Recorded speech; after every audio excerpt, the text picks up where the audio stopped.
Copster reporting, DAZN received tremendous backlash for its decision to begin Canelo Kovalev following UFC 244, meaning the bout didn't begin until after 1 a.m. Eastern Time, but it appears the move paid off. Told DAZN subscription signups and audience surged immediately following the end of Masvidal Diaz.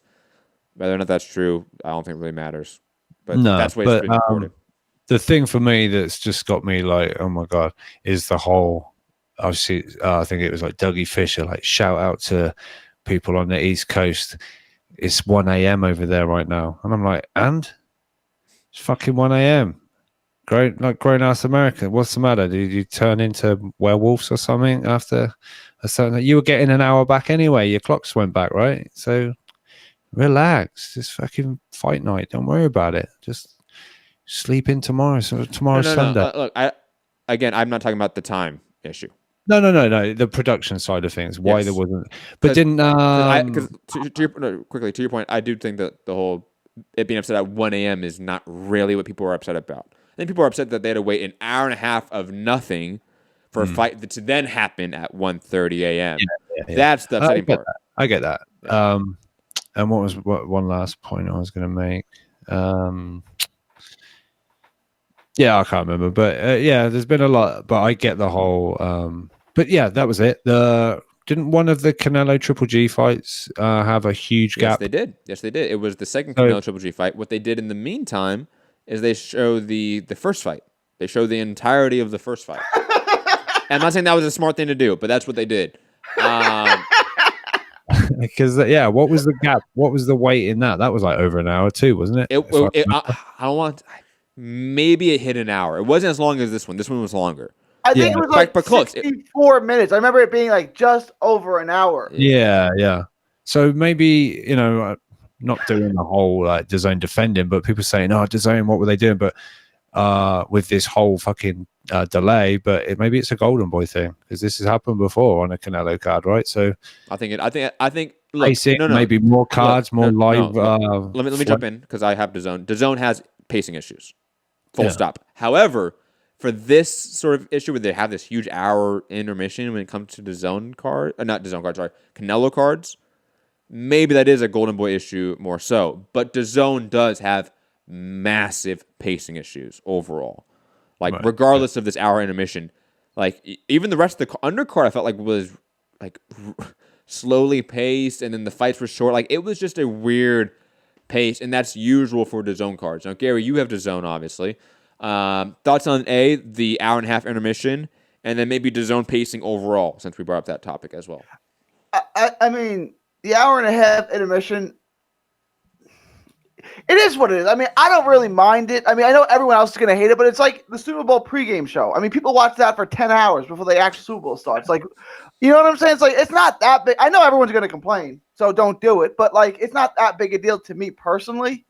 There are other things we should be far more upset about in this combat sport world. Right, and I want to ask you that. I didn't watch the UFC fight. Was it a good fight? Yes, I know it was. The names were. Yeah, so it was a really good fight. That's a win for everyone involved.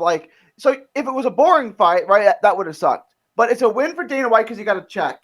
If he gets one new fan out of it, that's a double win. And the fans there got to watch what was a good fight. Mm-hmm. So it's again, no one likes to wait an hour and a half, but.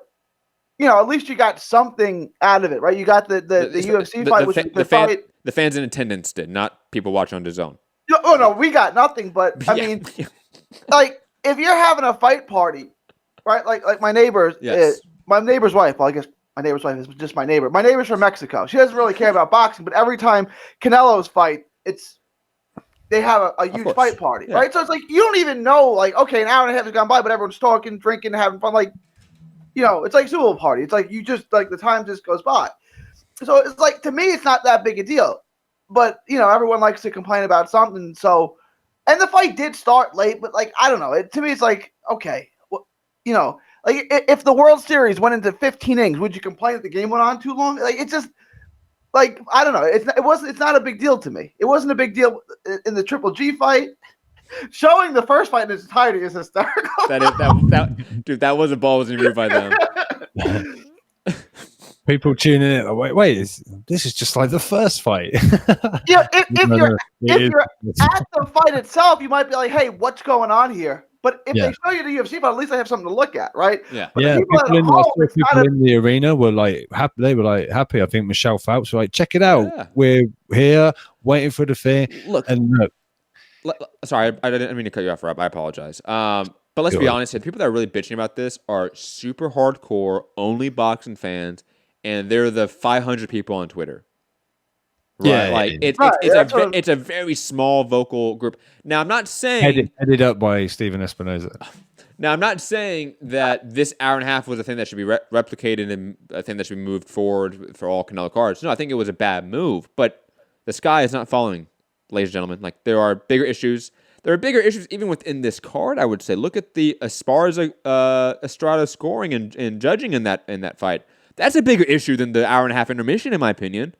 Why is that not more of a talking point amongst all you guys yelling about corporations online? But yet you will pay for everything, and you really bitch about the wrong things. Come on, guys. Like, this is not something to be upset about, or at least upset in this manner, I should say. But moving on, because we don't need to talk about that. I got a question, though. What if it was an hour and a half delay for a fight on FS1? Would you complain then? I complain about FS1 pacing all the time. All right, yeah, because FS1 is awful, by the way. Oh, my gosh. And oh, by the way, for PBC fans or boxing fans that watch PBC cards, get used to that.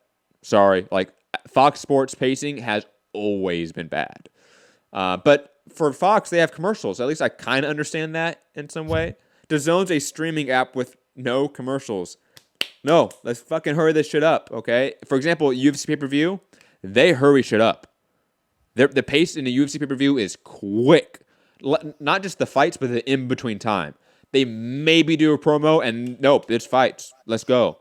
You know, maybe in between fight, we go back to Joe Rogan and whoever talking about the fights as they get ready for the next bout, clean up the mat. But then it's, let's go. Let's keep moving the night along. DAZN and boxing as a whole needs to have that mentality as more of like, let's hurry this up. The pomp and circumstance of 30-minute national anthems, 30 minutes of talking heads, another 30 minutes of different talking heads in a different booth in a different part of the stadium. We don't need that. We don't need 30 different promo packages. We do not need that.